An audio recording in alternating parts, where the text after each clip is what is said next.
tout le monde et bienvenue sur cette nouvelle leçon de mathématiques. Nous voilà rendus à notre 10e leçon, la leçon sur les suites numériques. Alors comme d'habitude, nous allons avoir deux parties. La première partie, synthèse de cours, la deuxième partie, réservée pour le quiz. Alors sans plus tarder, nous allons commencer. Synthèse de cours, grand 1, étude d'une suite numérique. Alors c'est quoi une suite numérique? On appelle suite numérique toute fonction de n vers R, c'est-à-dire toute fonction dont l'ensemble de départ est n et l'ensemble d'arrivée est R. Alors, on va parler de minoration et de majoration, soit U, une suite numérique. Alors, UN est minoré s'il existe un nombre réel petit m, tel que pour tout n élément de E, on a UN supérieur ou égal à petit m. Alors, UN est majoré s'il existe un nombre réel grand M, tel que pour tout petit n de E, on a UN inférieur ou égal à M. Et maintenant, dans le cas de borné, on dit que UN est borné si il existe à la fois ce petit m et ce grand M, en fait, si la suite est à la fois minorée et majorée. On dit que petit n est un minorant dans ce cas, et que grand M est un majorant de UN, comme première propriété. Alors, soit UN une suite numérique, si pour tout n élément de E, UN est inférieur ou égal à UN plus 1, alors la suite de UN est croissante. Et dans le cas contraire, la suite est décroissante. Et dans le cas où il y a égalité, on va parler de suite constante. Alors, définition, une suite est convergente si elle admet une limite finie, c'est-à-dire limite de UN quand n tend vers plus l'infini est un nombre fini.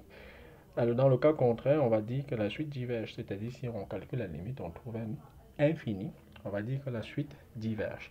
Propriété, soit UN est une suite numérique définie par UN égale à f de n, où f est une fonction numérique. Si f admet une limite en plus l'infini, alors UN admet une limite et on a limite de UN quand n tend vers plus l'infini sera tout simplement égale à la limite de Fn quand n tend vers plus l'infini. Alors grand 2, dans cette leçon, nous allons parler de suite arithmétique.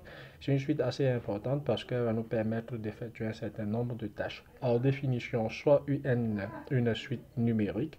UN est une suite arithmétique s'il existe un nombre réel petit r, tel que pour tout n élément de E, on a UN plus 1 égale à UN plus R, où R ici est appelé la raison de la suite UN. Donc, à chaque fois que vous allez voir une suite numérique définie sous cette forme, alors vous allez tout simplement dire que cette suite est une suite arithmétique. Première propriété de la suite arithmétique, nous avons soit UN, une suite arithmétique de premier terme U0 et de raison R. Pour tout nombre entier naturel n, on aura alors UN égale à U0 plus NR. Alors, c'est très important de le savoir parce que ceci nous permet de calculer le terme général d'une suite arithmétique.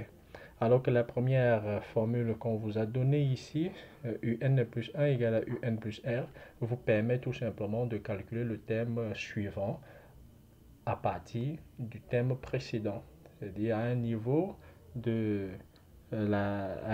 du terme peut-être U5, vous pouvez calculer U6 en vous basant du résultat obtenu en U5.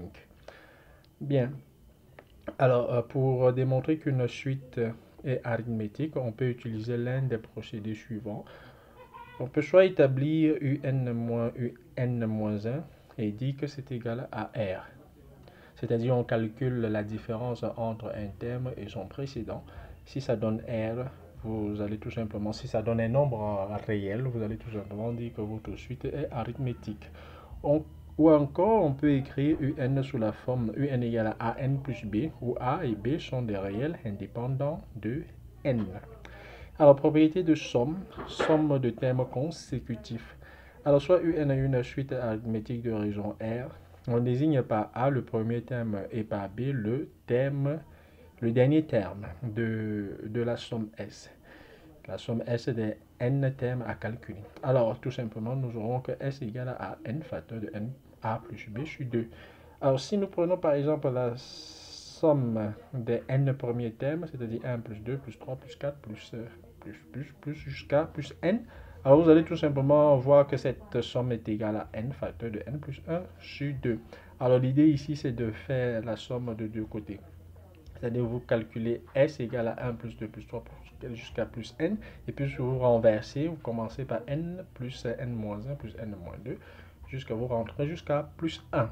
Et puis vous additionnez, vous aurez tout simplement 2s égale à n facteur de n plus 1, et puis vous allez tirer s égale à n demi de n facteur de n plus 1, tout simplement. Alors, suite géométrique. Alors, définition, soit UN une suite numérique, UN est une suite géométrique s'il existe un nombre réel Q, tel que pour tout n élément de E, on a UN plus 1 égale à Q fois UN. Alors, le nombre Q est appelé raison de la suite UN. Alors, comme première propriété de cette grand 3 concernant les suites géométriques, soit UN est une suite géométrique de premier terme U0 et des rayons Q. Pour tout nombre entier naturel n, on aura UN égale à U0 fois Qn. Alors ceci est la formule qui nous permet de calculer le terme général d'une suite géométrique. Alors pour démontrer qu'une suite est géométrique, on peut tout simplement établir, calculer UN sur UN-1, et si vous trouvez Q, alors vous allez tout simplement, si vous trouvez un nombre réel, vous allez tout simplement dire que votre suite est géométrique. Donc en fait, c'est de prendre un terme et de le diviser par le terme précédent.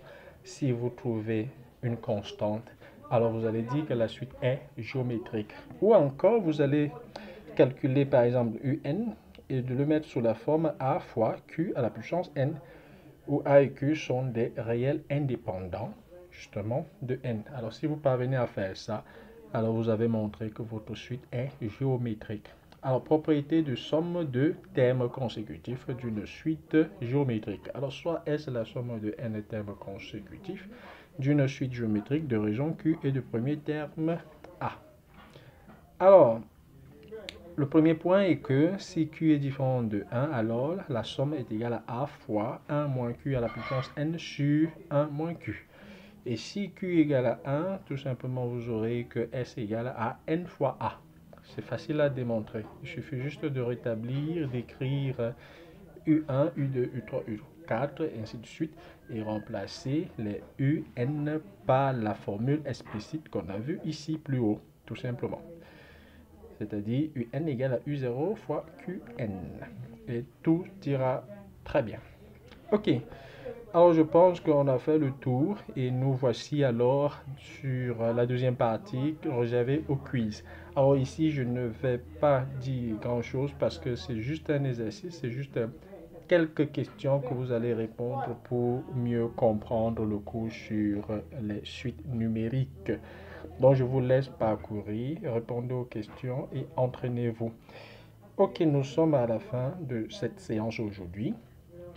Merci d'avoir écouté, merci d'avoir regardé et rendez-vous la prochaine fois pour continuer avec, je vais regarder quel cours nous aurons, avec la dérivation. Donc la notion de dérivation, c'est le prochain cours sur la suite des 20 leçons que nous avons prévu faire ici même dans notre chaîne Samuel Mouchil. Portez-vous bien, prenez bien soin de vous et bonne fête de fin d'année à tous. Ciao, bye bye.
Chili, le garçon de luxe.